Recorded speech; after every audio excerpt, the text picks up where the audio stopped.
Bonsoir, bienvenue sur Radio Sensation Normandie. Vous êtes dans le MAC, 10 minutes pour en savoir un peu plus sur la vie culturelle et associative de notre territoire Bernay, terre de Normandie. On reçoit avec beaucoup de plaisir l'association Les Amis de Bernay, qu'on a reçu déjà il y a quelques semaines, avec Jean-Luc Montagioni, qui est son président, qui célèbre encore, on est un peu sur l'écho du cinquantenaire de la création de l'association. C'était en novembre 1967. Association, dit-on, créée pour répondre aux destructions à l'époque du patrimoine bâti de Bernay par la municipalité de l'époque. Jean-Luc Montagioni, bonsoir. Bonsoir. Donc une question qu'on vous a posée et qu'on vous repose encore. L'association a été créée puisque les municipalités qui se sont succédées entre les années 60 et 70 avaient tendance un peu à abattre pour refaire sans doute des nouveaux logements. Est-ce que là ça va mieux ? Est-ce qu'on a mis enfin le doigt sur l'intérêt de préserver notre patrimoine, quel qu'il soit ? Globalement, oui, ça va mieux, puisque la volonté d'une labellisation de Bernay, ville d'art et d'histoire, en est bien le reflet. Donc cette labellisation qui est intervenue, je crois, en 2012 ou 2011, la volonté, manifestement, est apparue. Il y a un certain nombre de réactions qui s'étaient produites dans les années 67, donc au moment de la création des Amis de Bernay. Les universitaires de Caen, par exemple, on a été amené à retrouver des coupures de presse, relire la presse de l'époque pour lire le contexte. L'hôtel de la Gabelle où nous nous trouvons avait été sauvé de très peu d'une démolition certaine dans les années qui avaient précédé. Une intervention jusque d'André Malraux avait permis son inscription à l'inventaire supplémentaire des monuments historiques et éviter sa destruction. Ministre de la Culture de l'époque ? Oui, ministre de la Culture de l'époque. Et par contre, là, le maire de l'époque s'était trouvé un petit peu pris de vitesse et il a, on va dire, consolidé davantage son projet quand il s'est agi de détruire l'ancien collège de Bernay, qui était un bâtiment du XVIIIe siècle, à l'emplacement de la poste actuelle. Et là, la destruction de l'ancien collège n'a pas pu être évitée parce que le projet... le maire avait vécu une expérience qui avait été douloureuse pour lui. Bien sûr, bonne pour le patrimoine. Qu'est-ce qui reste comme véritablement trace maintenant historique d'avant le XVIIe siècle? Est-ce qu'on peut dire que l'hôpital est un vieux monument? Alors l'hôpital, on a célébré le tricentenaire il y a quelques dizaines d'années. Donc le bâtiment historique de l'hôpital, si je refais bien le calcul, ça le date de fin XVIIe siècle. Donc là, ça concerne la chapelle et l'aile qui est au-dessus de la salle Anne de Tigeville. L'aile qui fait le pendant est un complément de la fin du 19e dans le même style. Il reste la maison à pan de bois qui est dans le bas de l'hôpital, là, qui est réputée être le manoir Vicard, c'est-à-dire réputé être l'hôpital primitif, la maison que Madame de Tigeville avait donnée pour fonder l'hôpital. Okay.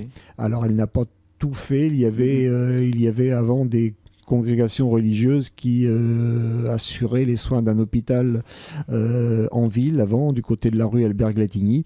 Mais il faut rappeler que la notion d'hôpital n'était pas la même.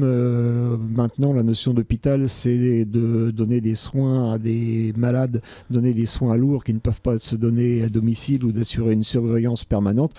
À l'époque, l'hôpital était de renfermer, le mot n'est pas trop fort, de renfermer les pauvres et les indigents de manière à ce qu'ils ne traînent pas dans les rues. Est-ce qu'il y a des bâtiments autres que l'hôpital et que les bâtiments dits religieux qui datent d'une époque encore un peu plus reculée? Est-ce qu'il reste un tribunal de commerce ou un tribunal d'instance vous l'avez cité, il y a les deux églises paroissiales, il y a bien sûr l'abbatiale. Autrement, il y a un certain nombre de maisons qu'on peut dater du début du XVIe siècle encore. Il y a plusieurs maisons, mais alors là, ça devient beaucoup plus flou parce que la datation, on sait qu'il y a eu un architecte qui avait pu nous dater, par exemple, la maison qui est au bas de la rue Anne de Tigeville, qui fait l'angle avec la rue des Sources, qui est arrivé à nous la dater de 1520-1530, parce qu'il avait une grande expérience et il était en mesure de le faire. Mais par contre, maintenant, on ne daterait plus de cette manière-là. On utiliserait des techniques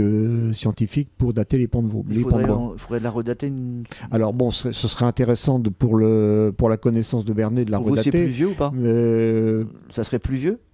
Ce serait plus vieux ou on ne sait pas, on ne sait pas a priori, mais on peut la considérer comme étant celle-ci une des plus anciennes de Bernay, on va dire datée du début du XVIe siècle. Bon, c'est un Moyen Âge un peu tardif, mais après il peut y avoir des bâtiments du bâti moins spectaculaires, moins prestigieux, mais non datés et peu datables, qui est peut-être plus ancien. D'accord. Est-ce que la ville de Bernay, labellisée ville d'art et d'histoire, est une ville historique moyenâgeuse ou pas du tout?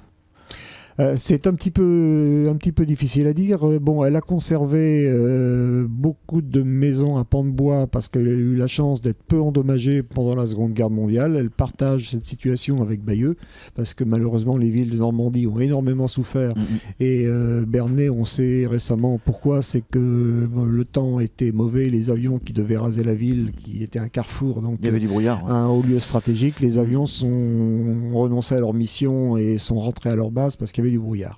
Donc ça a été la chance de Bernay, une chance qui n'a pas toujours été vécue comme une chance dans les années 60 que vous avez évoqué, puisque bien sûr si la ville avait été rasée, on aurait retracé des avenues plus larges, on aurait peut-être moins de soucis de circulation. Par contre la ville y aurait perdu son âme et puis elle n'aurait pas tout le charme qu'elle a aujourd'hui. D'accord, on en parlait la dernière fois, on reste toujours très sceptique et interrogatif sur la datation en tout cas de la création de la ville de Bernay.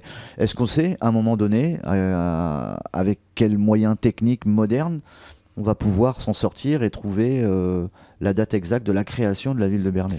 Pour l'instant, en l'absence de découverte de vestiges archéologiques enfouis, on est totalement dans l'incertitude. On reste sur l'an 1000 ou 1000 on reste sur l'an 1000 parce que c'est les premiers éléments connus, c'est la fondation de l'abbaye.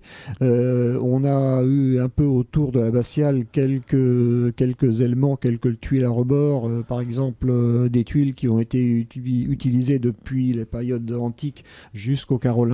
Donc il y a eu une occupation du sol un peu avant, mais de savoir de quelle ampleur elle est. On n'a pas de traces de Gaulois ni de Gallo-Romains? On a des traces de Gaulois et de Gallo-Romains curieusement dans les villages environnants. On a des traces gallo-romaines, mérovingiennes. Il y en a à Menneval par exemple, des traces très significatives de gallo-romains. Il y en a sur Saint-Aubin-le-Verteux si ma mémoire est bonne, et il doit y en avoir sur Valaille aussi. Des choses, mais dans le fond de la vallée, curieusement, on n'a rien. Parce que le sol de Bernay n'est pas propice à garder ces... Alors c'est pas une question de sol, c'est parce que il y a dans mon vestige archéologique, il y a du matériau périssable et du matériau non périssable, et il y aurait des briques, il y aurait des tuiles, il y aurait des choses comme ça, il y aurait, on va imaginer des marbres, on va imaginer des éléments décoratifs, de la maçonnerie. Le bois, lui, il est organique, il est périssable, il se conserve beaucoup plus mal. Mais on ne trouve pas comme dans d'autres communes, lorsqu'on fait des travaux, tiens, on tombe sur un cimetière, là, pour l'instant, il n'y a rien. Pour l'instant, non. Alors, est-ce qu'on s'est trouvé à regarder, parce qu'on a toujours fait des observations sur des tranchées de réseau ou des aménagements. Pour l'instant, on n'a peut-être pas regardé au bon endroit. Et puis, alors peut-être qu'elle était moins centrée que ce qu'on l'imagine actuellement. Actuellement, on a peut-être recentré la ville sur l'abbaye quand l'abbaye était fondée. Elle était peut-être un petit peu décentrée sur un quartier périphérique où on s'est pas encore trouvé à faire des découvertes. Okay. Pour l'instant, on n'a rien. Jean-Luc, on va revenir sur 2-3 programmes peut-être pour le printemps, avant de clôturer et de se retrouver plus tard. Vous aviez une promenade ou une balade bientôt là? Alors on a la traditionnelle, on va dire, ce qui tient lieu de conférence du mois de nos conférences mensuelles au mois de juin.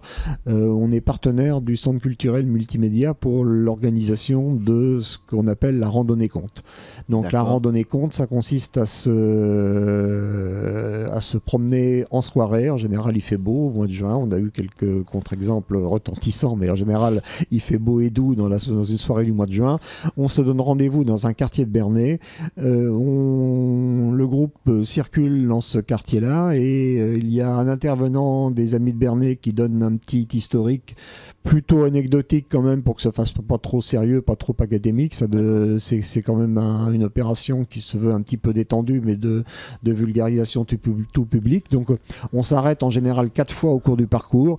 Un adhérent des Amis de Bernay donne un petit historique du lieu et puis un conteur ou une conteuse sollicité par la médiathèque après donne un conte.